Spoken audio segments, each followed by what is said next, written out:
Today in the EU, French far-right defeats Macron's centrists.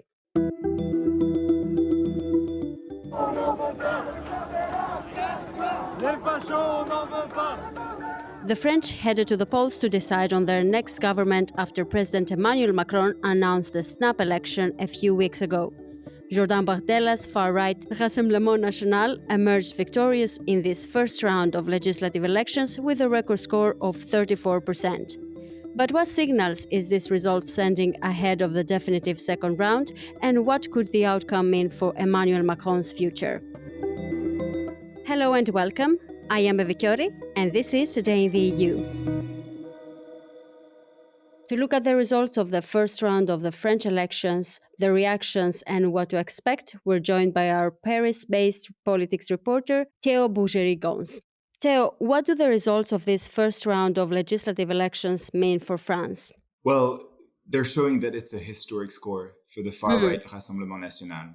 First estimates, which are likely to change overnight, but not necessarily by much. Marine Le Pen celebrated the outcome of the first round of the elections by addressing the voters. Mes chers compatriotes, la démocratie a parlé et les Français ont placé le Rassemblement national et ses alliés en tête et ont pratiquement effacé le bloc macroniste. My dear compatriots, democracy has spoken. The French have put the National Front in the lead, wiping out Macron's coalition. You have the far right with 34% of the vote share, followed by the left-wing coalition Front Populaire at 28.1%, and Macron's camp a distant third with 20% of the vote. Now, these results are significant in that they mark essentially the end of Macron's centrist wave that had struck France in 2017 when he'd first run for office. And they also show just how established the Rassemblement National is becoming across the country and in all population subgroups. It speaks finally to the resilience of a left-wing coalition, which is built more or less from scratch just hours after snap elections were called on Sunday, 9th of June, after Macron's centrist movement's crushing defeat against the far-right in EU elections. Now, Rassemblement National officials have been saying time and time again that they were ready to enter the government. Dimanche prochain, si les électeurs nous accordent une majorité absolue pour redresser le pays, j'entends être le Premier ministre de tous les Français. Next Sunday, if the French give us an absolute majority to put the country back on its feet, I intend to be the Prime Minister of all the French people, said Rassemblement National's Bardella after the exit polls. Now, this implies the return of the so-called French cohabitation. Can you explain to us what does that mean and what possible consequences will that have on Macron's decisions and range of action? Yeah, for sure. There's still a lot in the air tonight, but there are ultimately two possible scenarios that can play out and that we're heading towards. And, estimates at this point can't quite indicate which of the two will prevail. One of the scenario is a coalition, or as you've said it, a cohabitation with the Rassemblement National, where the far-right party has either an absolute majority in the National Assembly, that's 289 seats, out of 577, or manages to edge close to an absolute majority and get some extra support from sympathetic conservatives. Et pour que nos idées avancent. Pas pour faire personnellement le meilleur score le soir des législatives du 30 juin 2024. Alors, je vous le dis avec l'amour de notre pays que... Éric Zemmour remarked that despite his party didn't get the best score, the right's strong performance was still a cause for celebration. This would mean members of the government could stem from the Rassemblement National, and the far right could implement its own policies with some certainty that laws would be adopted by compliant MPs.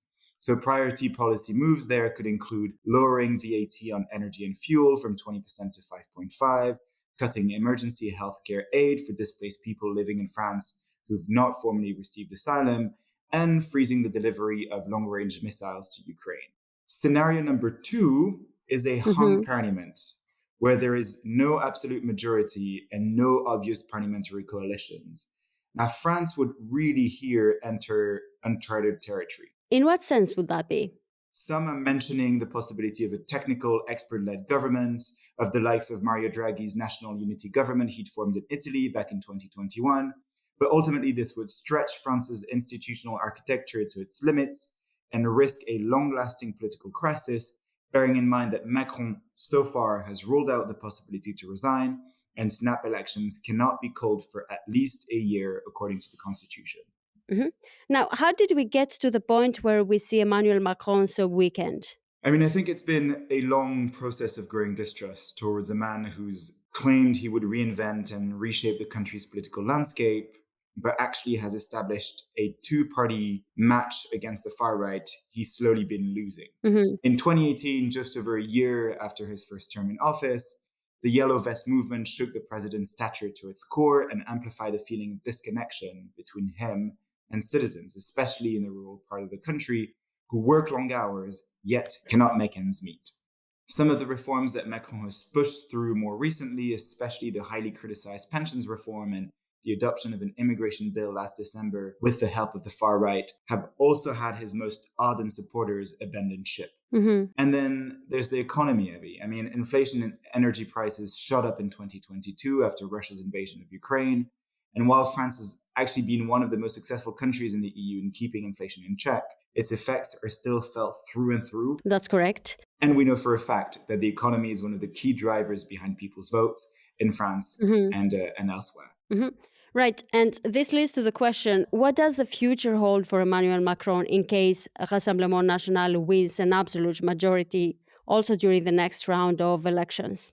Constitutionally speaking, nothing. Mhm. Presidential and legislative elections are not institutionally linked to one another, and Macron has made clear he would not resign. Mhm. Now, the president could agree to govern with a far-right prime minister in a cohabitation format, as we've discussed. Yeah. He could also encourage both the left and his centrist blocs to draw up a national unity government.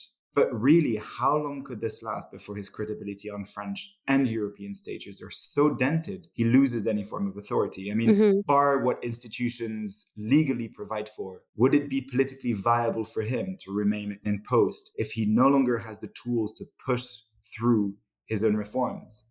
And that's a question that is today impossible to answer, but it will be on everyone's minds, including your actives, as early as the 8th of July, the day after the second round of votes. And what would you say this means for France's relations with the rest of the member states and the European Union in general? I mean, it's never good to appear so weak nationally when you're trying to sway European policymaking. And there are serious reasons here to worry. The co-decision system that the EU legislative process is embedded in allows for member states, as you know, to create a blocking minority and force a legislation to fall through. And to do so, you need at least 4 countries representing 35% of the total EU population. Now, bearing in mind that in a cohabitation format, the Rassemblement National ministers will take part in negotiations in the Council of the EU, then this blocking minority could technically be created with France, but also Italy, Hungary, Slovakia, and the Netherlands, who all have far-right movements. And as a consequence, to quote the centrist MEP Pascal Canfin, who was speaking a few days ago, saying that actually European far-right governments could be given, I quote, collective veto power. And this means that key policy issues such as EU enlargement to Ukraine and Moldova, or say a new round of joint debt to fund Ukraine's defense, might very well be in jeopardy. And so could a variety of files on the environment and immigration as well. But the far right isn't yet in power, and there is a second round of elections taking place next Sunday, 7th of July. Why is the second round so critical, and what will you be on the lookout for in the next couple of days? Yeah, so you're going to have to bear with me one second here, Evie, because it's a bit complex. So to understand political strategies that really lie at the heart of this second round system, we need to understand how voting works here in France. Essentially, the first 2 candidates in a constituency that top vote outcomes make it to the second round automatically. Moreover, any other candidate having secured at least 12.5 of the registered vote can also make it to round 2. Now, in most elections in recent political history, second rounds have been between the top 2 contenders. But with participation this time around at a 25-year high, about 67% participation rate, we're facing up to 250 second-round face-offs with not 2, but 3 candidates from each key political bloc in this election, the left coalition, the center, and the far right. And what does that mean? This means that it's much harder to stop the far right from winning when opposition votes are split between two candidates rather than rally behind one only. Dont plus personne ne veut, lui ou le RN. Un vote massif a déjoué le piège qui était tendu au pays. On Sunday evening, Jean-Luc Mélenchon from Le Neuf Front Populaire commented on his coalition's results, stating that the vote dealt a heavy and indisputable defeat to the president, his candidates, and the so-called presidential majority. Now, what to look out for? Well, all left-wing parties have confirmed tonight that where a left-wing candidate had come third behind far-right and centrist opponents, they would have to drop off the race and call for a vote for Macron's camp. Right. Why would they do that, though? It sure isn't a vote of love, don't get me wrong, but it's the most efficient way to try to keep the far-right at a safe distance, so they claim. Where a centrist candidate comes third, things are a little murky. Now, Prime Minister Gabriel Attal, speaking a couple of hours after the first estimates came through, said that these candidates would withdraw as long as the other anti-far right candidate is also deemed to be, I quote, of Republican stature. This blur comes from the fact that the government has long battled throughout the campaign against the far left La France Insoumise. And La France Insoumise is the left coalition's biggest movement, and has been judged very severely by the centrist camp, let alone the far right, for being allegedly too lax in combating anti-Semitism within its own ranks following the Hamas terrorist attacks on Israel. And so the next couple of days will be absolutely crucial, and we will have to wait until Tuesday, 6 p.m. to know whether and the extent to which the center indeed backs down, even where the far left is a runner-up. Thank you, Théo, and we will be here to keep an eye on what is happening in France these days, of course, and on the second round of the elections as well. Of course. I am Evi Chiori, and this was Euractiv's Today in the EU podcast. Visit Euractiv to stay on top of the latest news, sign up for our podcast newsletter, and if you haven't subscribed yet, you can find us on all streaming platforms. And please make sure to leave a comment or a review on Spotify and Apple Podcasts. Your reviews help us a lot to spread the word about our work. This episode was produced by Miriam Sáenz de Tejada, Nicoleta Yonta, Jada Santana, and me. Thank you for tuning in, and we will be back tomorrow morning.